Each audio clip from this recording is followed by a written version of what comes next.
New study suggests mushrooms may talk to each other with up to 50 words. Wow, look at this machine full of wires connected to this mushroom. That's one hell of That's a like mushroom. tech and nature. Nature There's a tech. weird picture here. Well, mushrooms are tech. They're pretty interesting things, right? Fungi. Like, it's like not... Aren't they the largest organism on the planet? That might be true.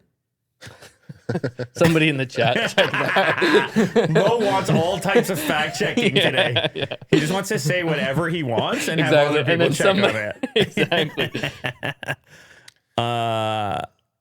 Yeah, they have these like really advanced networks, and they're trying to understand it. Computer scientist Andrew Adamatsky from the University of West England analyzed electrical activity from 4 species of fungi and published his findings last Wednesday in the journal Royal Society Open Science. He found that spikes in electrical activity were used by fungi to communicate and transmit information to other fungi in their network.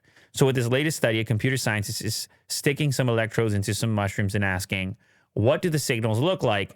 And do the signals have any complexity to them? Underneath each mushroom lies hyphae, which are underground root-like structures that can be likened to nerve cells in the human nervous system.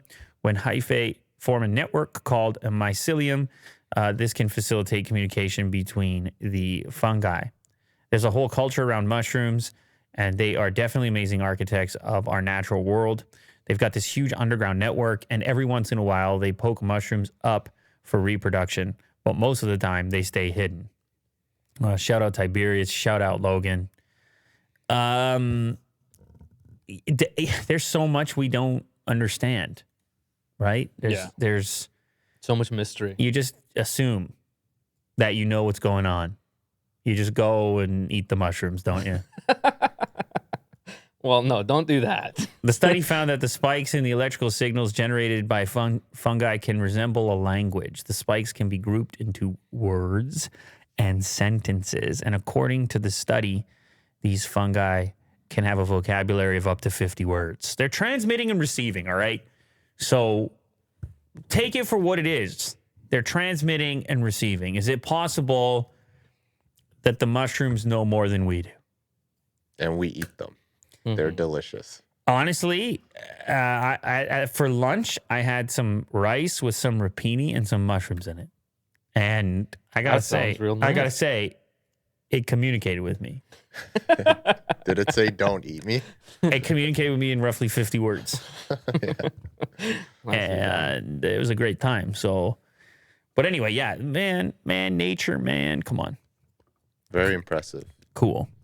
Wonder what they're saying to each other, though, seriously. Like, they're probably saying stuff like water. Right. I got some water over here. Yeah. Like, somebody just walked past me. Threat. Yeah. Well, actually, yeah. Attack, infestation. Mm-hmm. I wonder what frost.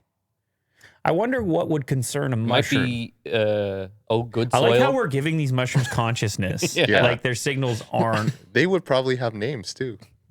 What's a good name for a mushroom? Go ahead, Will. Fred. I think Fred would be good. It's a great name. Fred the mushroom.